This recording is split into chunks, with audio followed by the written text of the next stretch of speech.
আসসালামু আলাইকুম। সুপ্রিয় দর্শক মণ্ডলী, ধসে পড়ছে এবি ব্যাংক।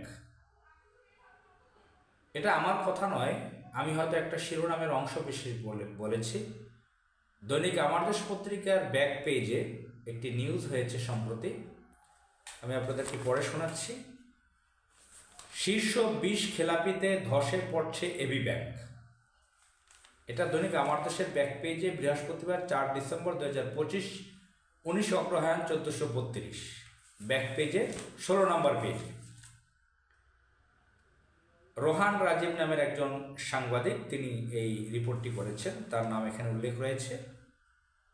এখানে উপশিরোনাম আছে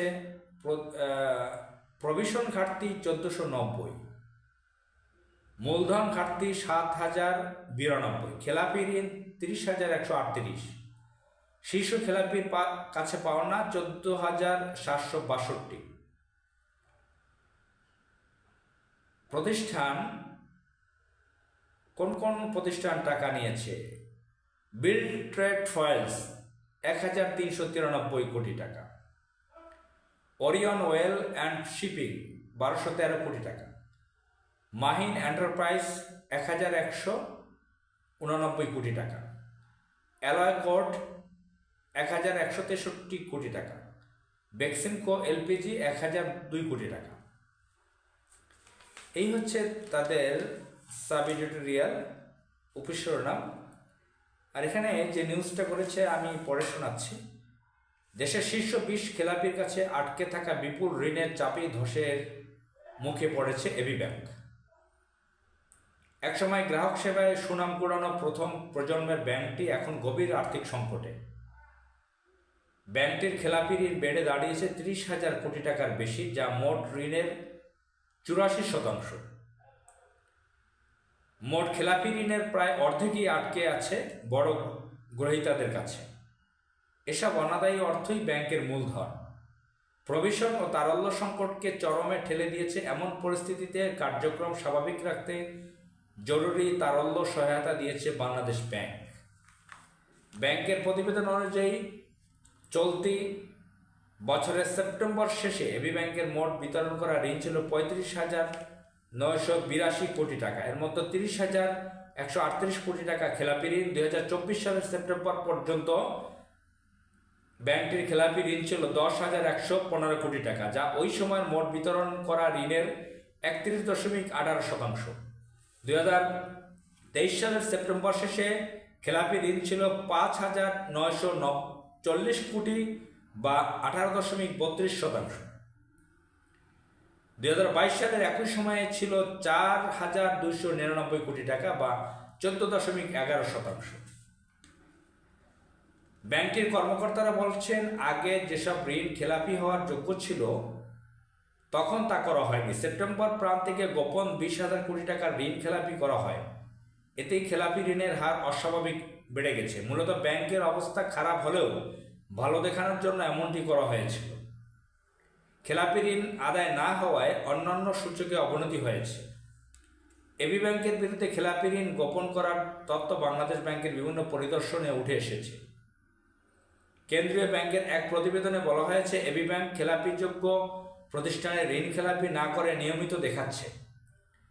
এর মাধ্যমে ব্যাংক ব্যবস্থাপনা কর্তৃপক্ষ সম্পূর্ণ ইচ্ছাকৃতভাবে বিভিন্ন প্রতিষ্ঠানকে অনৈতিক সুবিধা দিয়ে আসছে, যা বাংলাদেশ ব্যাংকের নির্দেশনা সরাসরি লঙ্ঘন ও শাস্তিযোগ্য অপরাধ।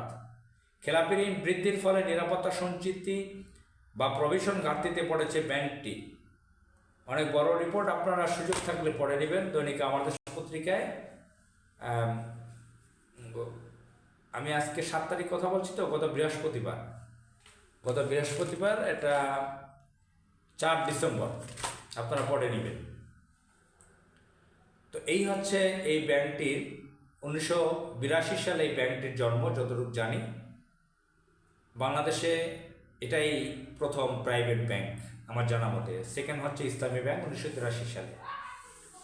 তো এবি ব্যাংকের ফাউন্ডার যতটুকু জানি এম মোর্শেদ খান, সাবেক পররাষ্ট্রমন্ত্রী, বিএনপির স্থায়ী কমিটির সদস্য ছিল, একজন ব্যবসায়ী। নিশান অটো নামে, যে নিশান গাড়িগুলো জাপানের, তিনি বাংলাদেশের ডিলার।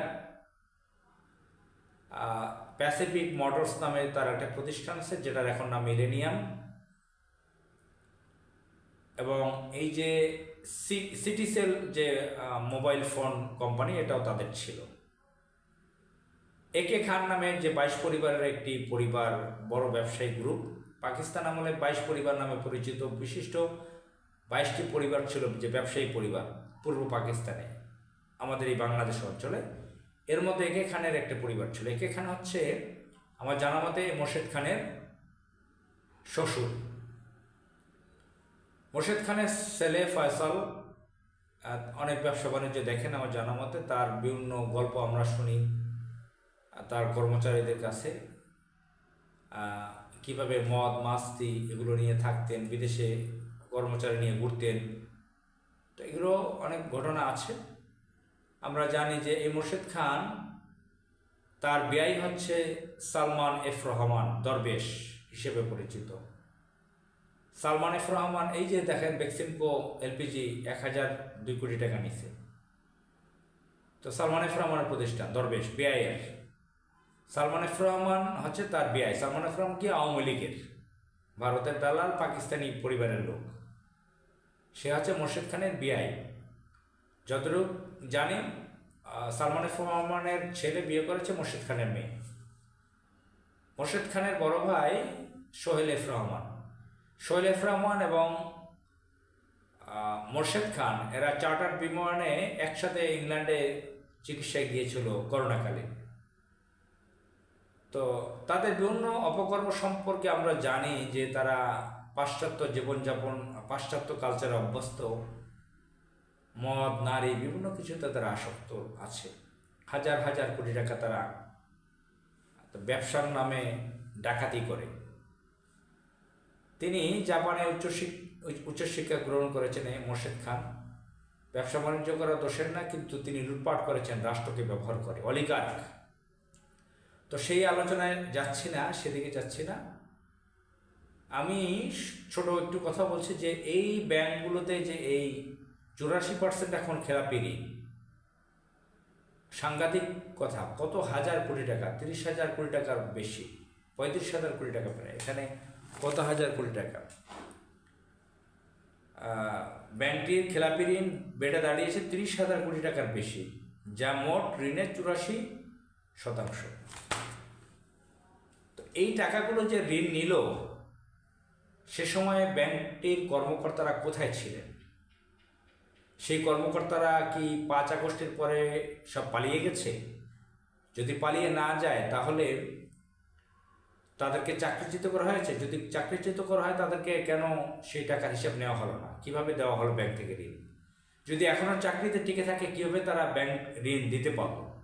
যদি বলে তাদের উপরে চাপ দেওয়া হয়েছে, তাদেরকে ফোন করা হয়েছে, বিভিন্ন ধরনের স্লিপ পাঠানো হয়েছে, কোনো সিস্টেম মেনটেন করা হয় নাই ব্যাংকের, তাদেরকে হুমকি দেওয়া হয়েছে, তাহলে তারা কেন ব্যাংক থেকে চাকরি ছেড়ে চলে যায় না? কেন তারা দিতে নারাজ হয় না?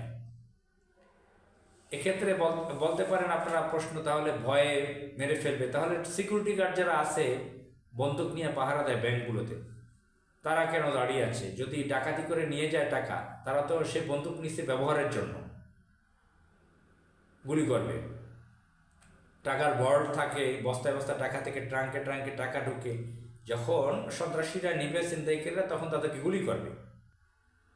তো তাদের সেই সাহস তো সিকিউরিটি গার্ডেরই আছে। তাহলে ব্যাংক কর্মকর্তারা যারা বড় বড় ডিগ্রি নিয়ে ঢাকা ইউনিভার্সিটিতে পড়ছে, জাহাঙ্গীরনগরে পড়ছে, কেউ কেউ হয়তো বিদেশে থেকে ডিগ্রি নিয়েছে, সিএটিএ করছে, টাইটু জুলাইয়া সেখানে চাকরি করে, তারা কেন প্রতিবাদ করলে না সেই সময় এত টাকা ঋণ দেওয়ার ব্যাপারে? কেন তাদের বিচার হচ্ছে না? কোথায় তারা? আসসালামু আলাইকুম।